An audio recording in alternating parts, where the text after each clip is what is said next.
The war is a total disaster. It's a catastrophe, nothing less. It is such a shame that this took place. In fact, I gained a lot of respect for our current president's father by the fact that he had the sense not to go into Iraq. He won the war and then said, let's not go the rest of the way, and he turned out to be right.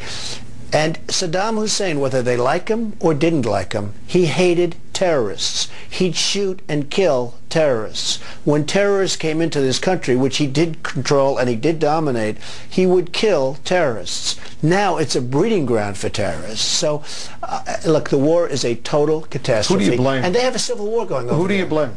Well, there's only one person you can blame, and that's our current president. I mean, obviously, Rumsfeld was a disaster, and other people that are giving him advice have been a disaster. And Condoleezza Rice, who's a lovely woman, but she never makes a deal. She doesn't make deals. She waves. She gets off the plane. She waves. She sits down with some dictator, 45-degree angle. They do the camera shot. She waves again. She gets back on the plane. She waves. No deal ever happens. So, I mean, you got to close the deal at some point. You got to make deals. The world is dying to make deals, and we don't have the right people doing it. The Vice President, Dick Cheney. Well, he's obviously a very hawkish guy on the war. He said the war was going fantastically just a few months ago, and, you know, it's just very sad. I don't know if they're bad people.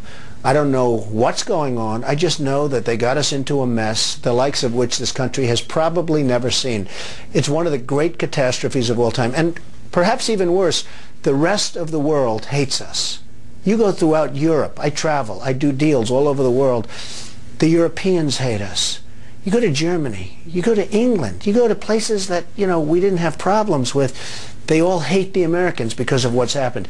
We had a chance after September 11th to be the most popular, for the first time ever, to be the most popular nation on earth, and we blew it. Everybody, for the first time, people felt sympathy. I'm not saying it's a great thing to have sympathy in terms of yourself, but for the first time they felt a sympathy and a love for this country because of what happened.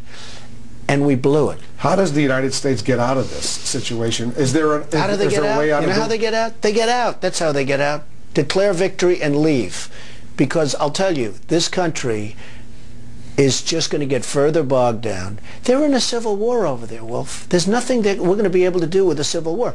They are in a major civil war, and it's going to go to Iran, and it's going to go to other countries. They are in the midst of a major civil war, and there's nothing. And by the way, we're keeping the lid on a little bit, but the day we leave anyway, it's all going to blow up. And Saddam Hussein will be a nice person compared to the man, and it will be a man, it will not be a woman. That we understand. People say, oh, gee, you didn't give the women a chance. It will be a man. Compared to the person that takes over for Saddam Hussein, he will be considered a nice person. This guy will be the meanest, the worst guy, and he'll have one thing. He will hate America, and he'll use that to flame. So, I mean, this is a total catastrophe, and you might as well get out now because you're just wasting time. And lives.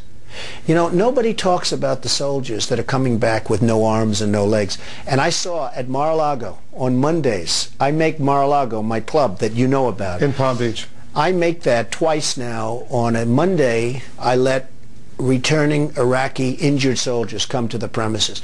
The most beautiful people I've ever seen. But they're missing arms and legs. They're with their wives. Sometimes they're with their girlfriends. And the tears are coming down the faces of these people. I mean, the thousands and maybe hundreds of thousands, and the Iraqis that have been just maimed and killed. This war is a horrible thing. Now, President Bush says he's religious, and yet 400,000 people, the way I count it, have died, and probably millions have been badly maimed and injured. What's going on? What's going on? And the day we pull out, it's going to explode. We're keeping the lid on a little bit. It's still a catastrophe.